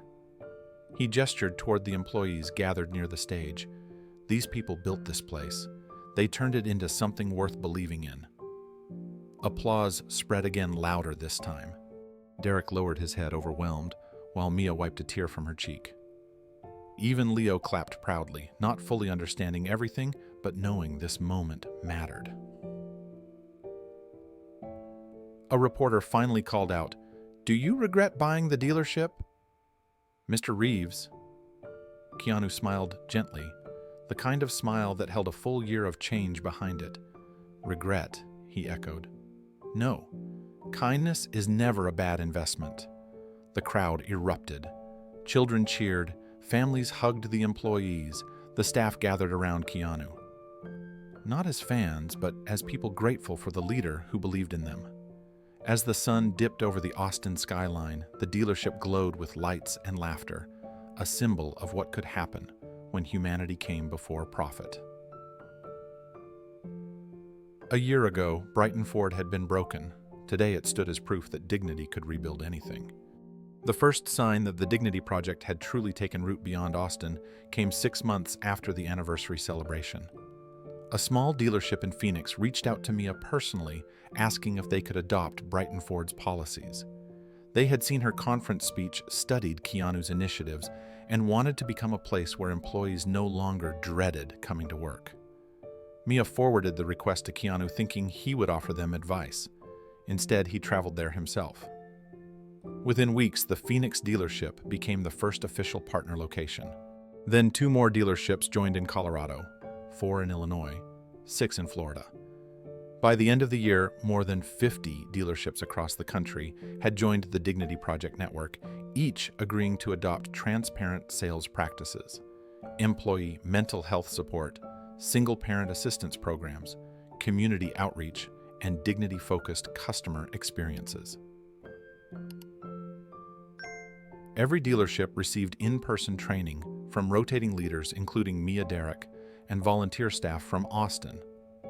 Keanu insisted on attending at least 1 training session per state. He didn't want to merely endorse the program, he wanted to build it, to feel it, to witness the changes firsthand. During one session in Chicago, a cashier named Tamara approached him nervously. She was a soft-spoken woman in her early 40s who had worked at the dealership for nearly a decade. She told Keanu that she loved her job but had never been considered for a leadership role because she didn't look like management. A month after the dealership adopted the Dignity Project, she was promoted to assistant manager. "They said I had leadership in me all along," she said with tears in her eyes. "I just needed someone to give me a chance." Stories like hers became common, so common that national newspapers began documenting them. Academic institutions took notice. Mentions of the Dignity Project appeared in business journals, leadership blogs, and ethics seminars. The movement was no longer seen as a novelty. It was a case study in progress. One afternoon, Mia opened an envelope addressed to Keanu. Inside was a formal request from Harvard University asking permission to study the Dignity Project as part of their business ethics curriculum. She showed it to him with wide eyes. Keanu only chuckled softly. Your father would have liked this. The ripple effect had begun, and it was reaching farther than any of them ever imagined. As more dealerships joined the network, the ripple effects grew in ways no one anticipated. In Denver, one location held a community hiring event, hoping to bring in people who had struggled to find stable work. Among the attendees was a homeless veteran named Marcus Hill. He arrived wearing a frayed jacket, holding a worn folder of resumes that had been rejected dozens of times.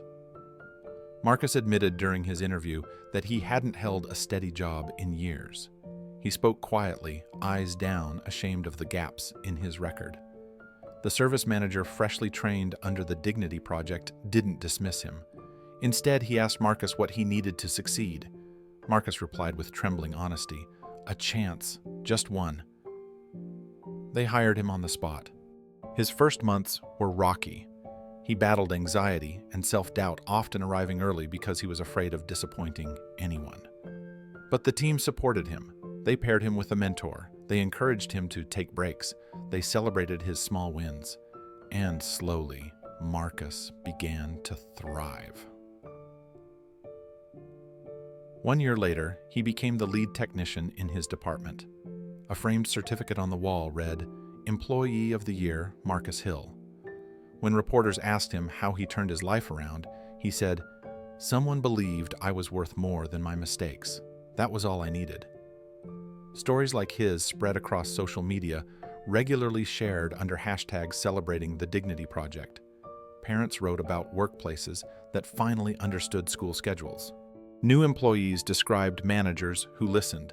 Customers praised transparent pricing and honest interactions. For the first time, people began choosing dealerships not by inventory, but by values. Another story gained national traction when a dealership in Atlanta posted about a single father named Jordan who worked in their parts department. Jordan had been raising his daughter alone since she was 6 months old. Before the Dignity Project, he lived in constant fear of missing work whenever she was sick or had school events. After the new policy changes, he was granted flexible hours and backup childcare support. He used those hours to coach his daughter's soccer team.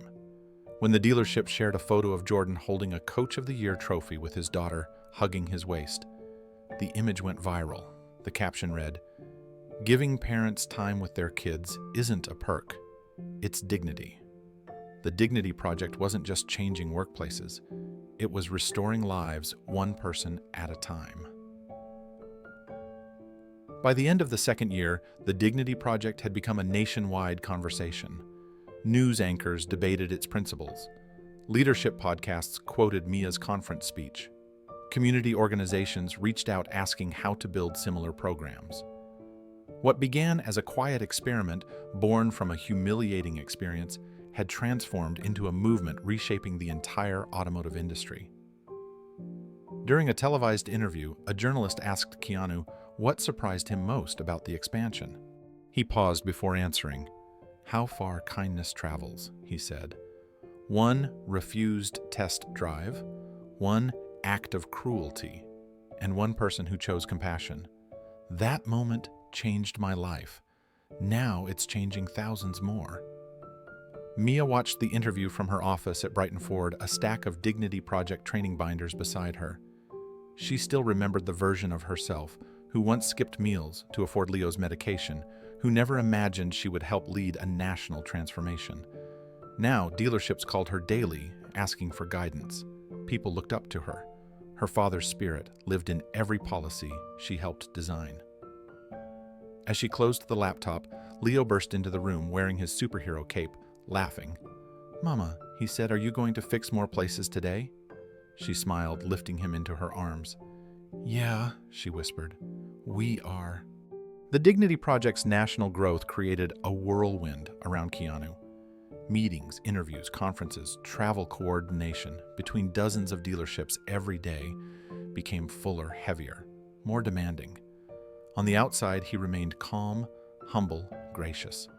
But inside, the weight began to press on him in ways no one else could see. Some nights, after everyone left, Keanu would sit alone in his office long after midnight.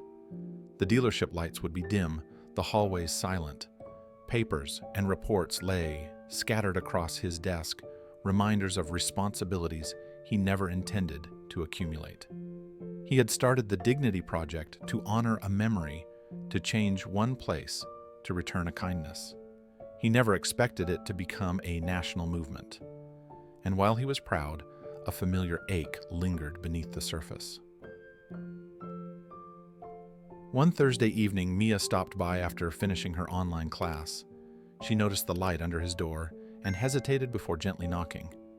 When she stepped inside, she found him sitting at the small, round table near the window, not working, just staring at the floor. His posture was slouched, his hands clasped tightly, his expression distant. "Keanu," she asked softly. He lifted his eyes to her, and for the first time she saw exhaustion etched deeply into them. Not physical exhaustion, emotional, the kind that comes from carrying too many memories for too long. "Long day," she asked, trying to lighten the moment. He exhaled slowly. "Long year." She sat across from him, giving him space, but refusing to leave him alone with whatever shadows were tightening around him. "You've done so much," she said, "more than anyone expected." "That's the problem," he murmured. "Sometimes I feel like if I stop for even a moment, everything will fall apart." Mia shook her head gently. "It won't." But Keanu didn't answer. His gaze drifted toward the old photo on the wall of the entire dealership team. Derek smiling proudly, Leo in the front row, employees of all ages standing shoulder to shoulder. She watched his expression shift, soften, then harden again as a deeper memory flickered behind his eyes. He rubbed his forehead, almost as if trying to push something away. "Memories?" she asked, gently. He nodded. "Some things don't stay buried no matter how much good you try to build on top of them." Mia waited, sensing that this was the beginning of something he had held inside for far too long. Keanu leaned back in his chair, eyes unfocused, as if he were seeing years instead of minutes. Mia stayed quiet, giving him the space to speak on his own terms. After a long moment, he took a breath that trembled slightly. "When things get overwhelming," he said, "I start remembering the moments I couldn't save the people I loved." Mia felt her chest tighten. She had never pushed him to talk about his past. She knew he carried grief with a kind of dignified silence, the way some people wear their scars, where no one can see them. He continued slowly, choosing each word with care. "My daughter, Jennifer, River. There are days when it feels like those losses sit right behind me waiting. And when the Dignity Project keeps growing, when more people depend on it, I start worrying that I'll fail them too. Keanu," she whispered, her voice soft with understanding. He looked down at his hands. "I thought doing good, giving people something better might quiet those old echoes. And it helps. It really does. But grief has a way of circling back, especially when you're tired." The honesty in his voice felt raw, vulnerable, like something he rarely shared aloud. Mia reached out gently, placing her hand over his. He didn't pull away. "You're human," she said, "and humans get tired, even the ones who help everyone else." He let out a short, breathy laugh. "Sometimes I forget that." "You carry so much," she continued, "more than anyone realizes. But the Dignity Project isn't just yours anymore. People across the country believe in it. They're carrying it with you." He looked up, meeting her eyes. "I know I should trust them to lead too. Delegate more. Step back sometimes, but it's hard. Part of me feels like if I let go, I'll lose the people who depend on me." "You won't," Mia said firmly, "because they're not following a celebrity. They're following compassion. They're following the example you set. That can't be undone." Keanu sat quietly, absorbing her words. She could see the relief beginning to rise in his features the way a tight knot slowly loosens after being pulled for too long. "You don't need to fix everything," she whispered. "You don't need to save the world alone." Outside the office, the dealership was silent. Inside, a burden had finally begun to lift. For the first time in months, Keanu allowed himself to lean back and simply breathe.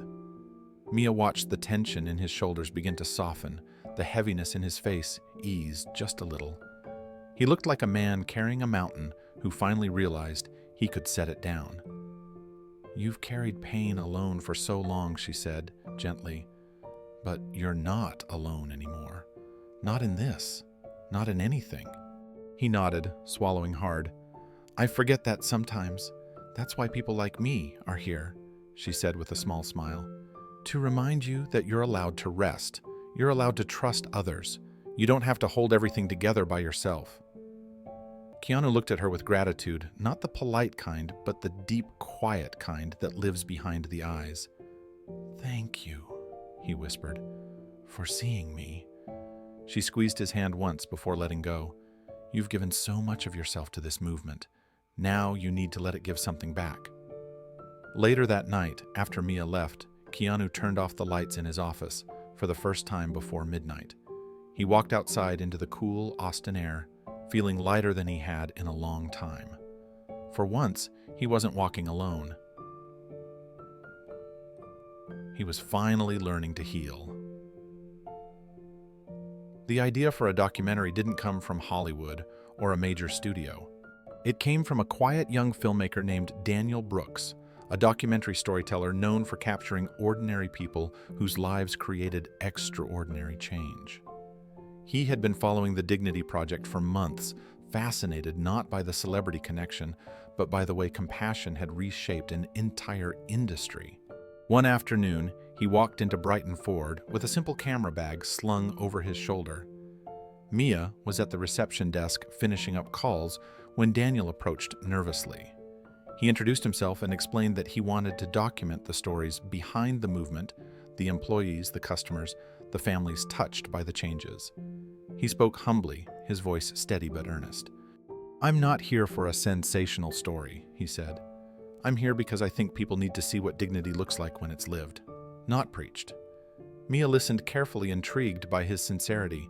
She asked him to wait while she informed Keanu who was meeting with Derek and two managers in the conference room.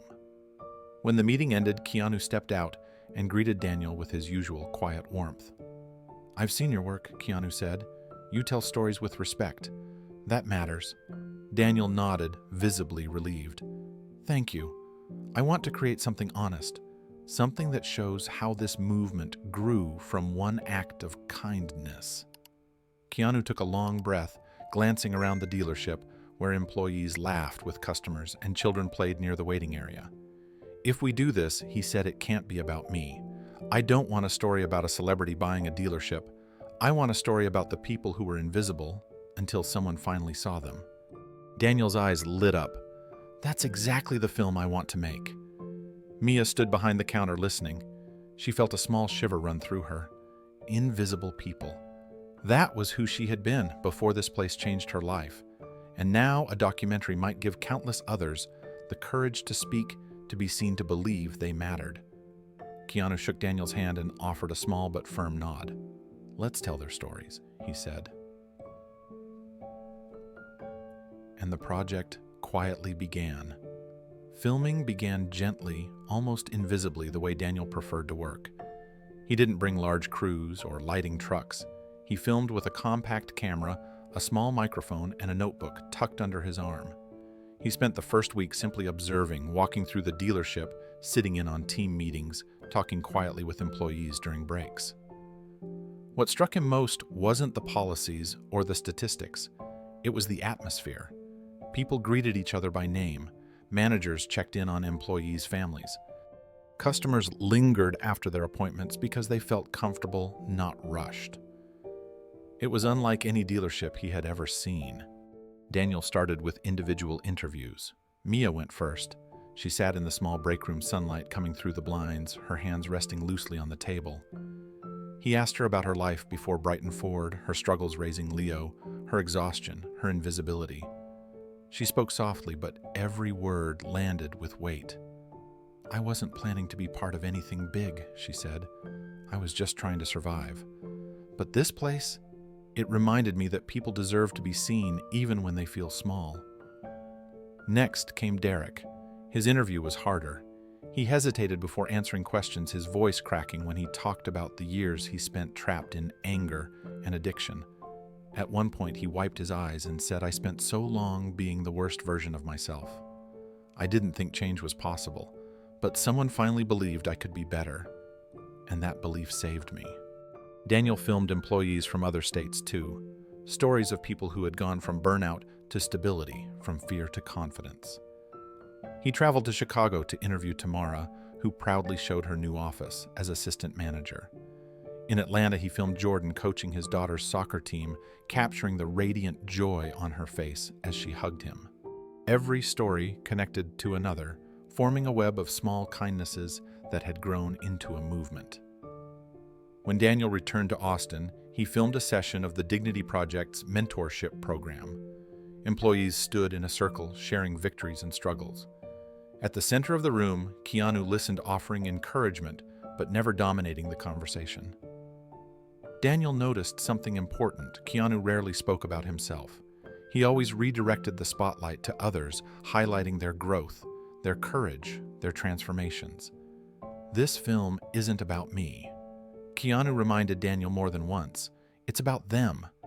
The more footage Daniel gathered, the clearer it became. The movement was no longer tied to one man. It belonged to everyone who carried its values forward. When the documentary finally premiered, no one expected what came next. It began as a quiet online release, just a 90-minute film uploaded to a streaming platform with no flashy marketing. But within hours, clips spread across social media. Derek's emotional confession, Mia's story of survival, Marcus, the veteran, talking about finding dignity for the first time in years, Jordan coaching his daughter under a golden sunset. Viewers were captivated. Within a week, the documentary hit millions of views. Schools played it in leadership classes. Churches used it as a lesson in compassion. Businesses screened it for their employees. Hashtags dedicated to the Dignity Project trended nationwide. What surprised everyone most was how many people saw themselves in the film: the exhausted workers, the struggling parents, the dismissed customers, the people who felt invisible in their own lives. For many, the documentary wasn't just inspiring, it was healing. Reporters tried to frame it as a celebrity-driven movement, but Daniel and Keanu refused that narrative. Every interview, every press statement centered on the people whose stories had built the Dignity Project from the ground up. "It's not a film about fame," Mia said during one interview. "It's a film about being seen." And millions felt seen because of it. 2 years passed in what felt like the steady turning of a wheel. Slow, purposeful, inevitable. Brighton Ford was no longer just a dealership. It had become something people across Austin spoke of with pride, a place that symbolized renewal and community. The old image of pushy sales tactics and weary employees had been replaced by a warm, bustling center filled with the sounds of laughter, conversation, and connection. Mia stepped onto the lot one early spring morning, the sun rising gently over the city skyline. She wore her new name badge, General Manager, a title she once believed belonged to someone wealthier, older, more confident, someone with a history far cleaner than hers. But over time, she learned that leadership wasn't about perfection. It was about empathy, consistency, and courage, and she had grown into all three. Her office had moved upstairs, but she often started her day on the ground floor. She liked greeting employees as they came in, hugging those she'd grown close to, asking about their families, listening to the small details that made each of them who they were. The staff looked at her not with fear or rigid respect, but with genuine trust, and she earned it. Across the lot, Leo ran toward her with a backpack bouncing against his shoulders. He looked healthier and stronger than ever, bright eyes, steady breathing, endless energy. His asthma was finally under control, and he loved visiting the dealership after school, calling it Mama's big office.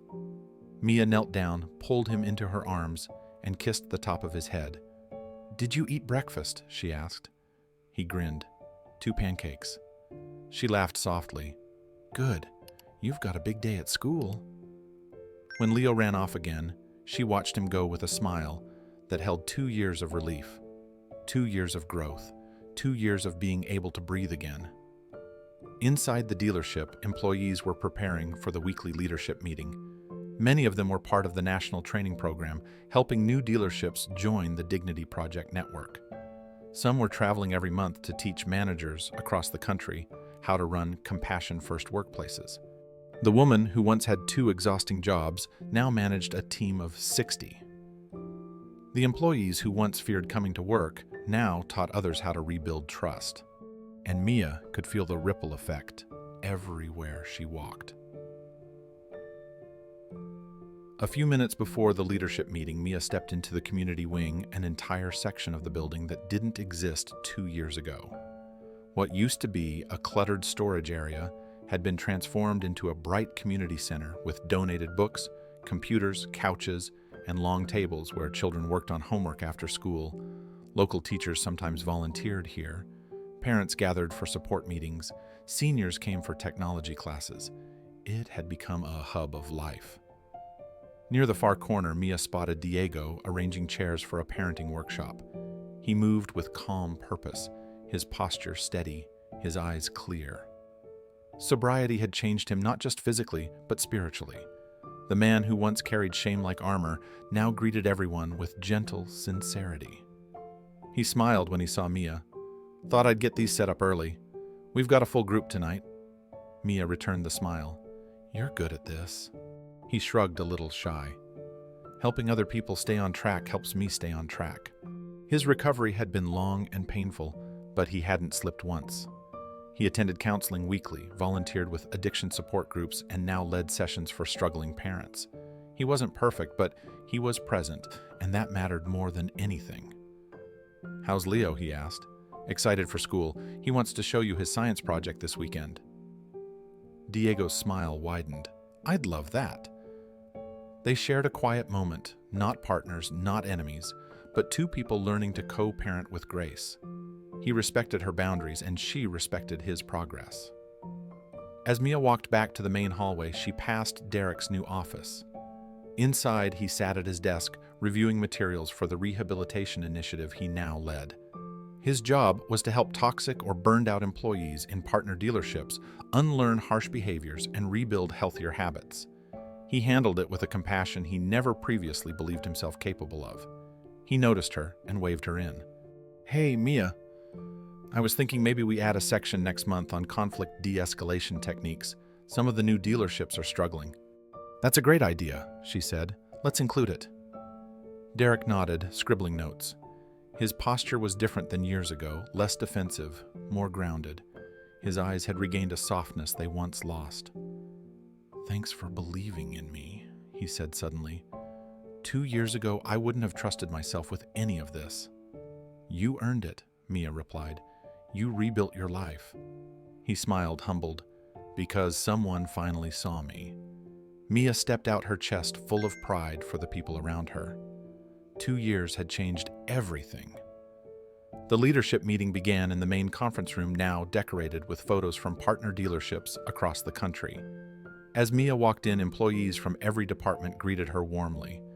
She wasn't just their manager, she was their leader, their advocate, their example. Keanu arrived a moment later carrying a coffee and wearing the same humble expression he always carried no matter how large the movement had grown. He greeted Mia with a proud smile. "You've built something special," he said quietly. She shook her head. "We built it." He took a seat beside her as employees began outlining their upcoming travel schedules, new mentorship programs, and community events. There was a sense of purpose in the room, a feeling that every person belonged, every effort mattered, every life had value. After the meeting ended, Keanu walked through the dealership, slowly taking in the laughter, the conversations, the small, everyday victories that filled the space. He paused near the community wing, watching Diego guide a group of parents through breathing exercises. He passed Derek's office and saw him counseling a frustrated trainee with patience he once never possessed. This wasn't just a workplace anymore. It was a network of second chances, a living memorial to kindness, a home for people rebuilding their lives, and the ripples continued to spread. The letter arrived on an ordinary Tuesday morning, the kind of day when the dealership hummed with steady activity. Keanu was in his office reviewing expansion reports when Mia knocked on the door, holding a small stack of mail. Most of it was routine training invoices, partnership proposals, thank you cards from customers. But one envelope stood out immediately. It was pale blue, handwritten, no return address, just his name. "Looks personal," Mia said, placing it gently on his desk. Keanu nodded and finished the thought he was writing before picking it up. Something about the careful handwriting tugged at him. It reminded him of letters from another lifetime, written before emails, before fame, before life became so public. He slid a finger under the flap and unfolded the paper inside. The message began with small, uneven handwriting, the kind that comes from someone not used to writing long letters. "Mr. Reeves, you don't know me, and you probably never will. But I needed to tell you what you did for me, what your movement did for me." He paused, his brow tightening. "I'm a single mother of 2 in Ohio. For years, my grocery store job treated me like I was disposable. I worked 14-hour shifts. I stood until my legs went numb. I was yelled at by managers, ignored by customers, and terrified of missing a day because I'd be replaced." Keanu felt a familiar ache rising. But then something changed. My store became one of the first non-dealership companies to adopt the Dignity Project model. At first, I didn't believe it. I thought it was another slogan managers would pretend to care about. But it wasn't. He leaned back, reading slowly now, pulled in by each word. They started giving us real breaks, real respect. They stopped treating us like liabilities and started treating us like people. My manager apologized to me for years of mistreating me. I didn't even know how to react. I cried in the bathroom for 10 minutes. Keanu swallowed hard, his chest tightening. For the first time in 13 years, I felt seen. Mia watched from the doorway, her expression softening as she saw the shift in his face. She quietly stepped inside and sat down without speaking. Keanu returned to the next lines, unaware that his hands had begun to tremble slightly. "I saved enough to enroll in college classes. I'm studying business administration. I want to help build places that treat people the way your model teaches them to." Then came the line that shattered him completely. "You saved my life." Keanu read that single sentence again, slower this time, as if his brain needed a moment to accept the weight of it.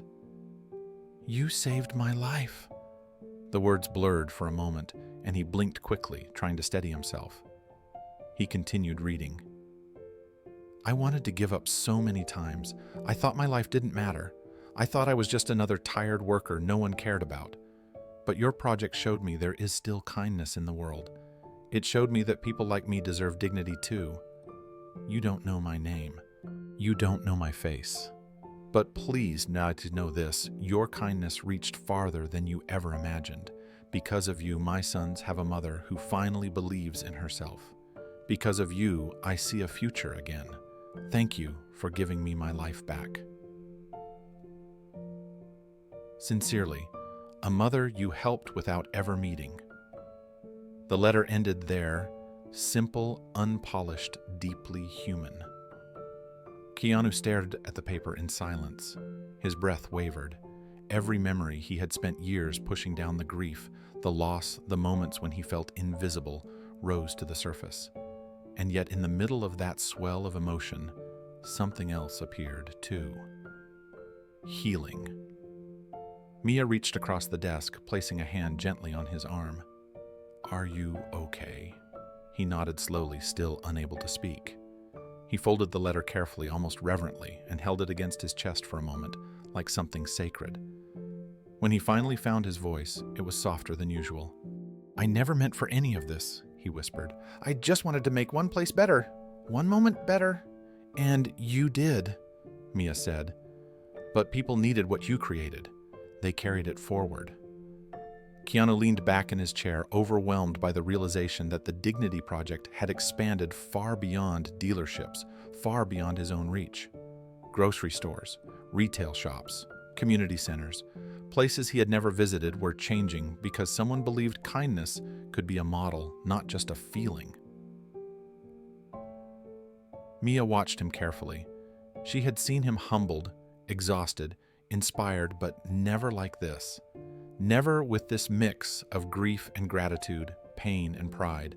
"That letter," she said softly, "is proof that the world was waiting for something like this." Keanu let out a breath that shook subtly. "I didn't save her life," he whispered. "People saved each other. I was just a spark." "But sparks matter," Mia replied. "Sparks start movements." He lowered his head, tears gathering at the edges of his eyes, not from sadness but from the overwhelming truth that his quiet act of compassion had reached farther than his fame ever had. Keanu sat quietly, the letter resting in his hands, its edges softening from how tightly he held it. The dealership buzzed faintly outside his office door, but inside the room, time seemed to slow. The weight of the woman's words pressed against his heart in a way no award, no headline, no film ever had. After a long moment, he whispered, "I wish I could tell her thank you." Mia smiled gently.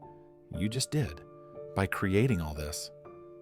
He finally set the letter on his desk, smoothing it carefully, as if it were something fragile. "This movement was never supposed to be big," he said. "It was just the right thing to do." "And that's exactly why it grew," Mia replied. "Because people trust what's real." Keanu leaned back, wiping a tear from the corner of his eye. "It's strange. I've lived through so much loss, so much heartbreak. But moments like this, they remind me why we keep going." Mia nodded. "Because kindness matters." He looked at the letter once more, taking in every word. The simple handwriting, the raw emotion, the life it represented. "It's bigger than us now," he whispered. And he finally understood that one refused test drive had sparked a movement that was touching millions. A movement built not on fame, but on dignity. The sun hung low over Austin, staining the sky in warm ribbons of orange and gold. The heat of the day had finally softened into something gentle, something calm. In the parking lot of Brighton Ford, the last few customers had gone home. The lights inside the showroom dimmed to a quiet glow. It was the kind of evening when the world feels peaceful for no particular reason. Keanu sat on the hood of a brand new silver F-150, its metal warm beneath him.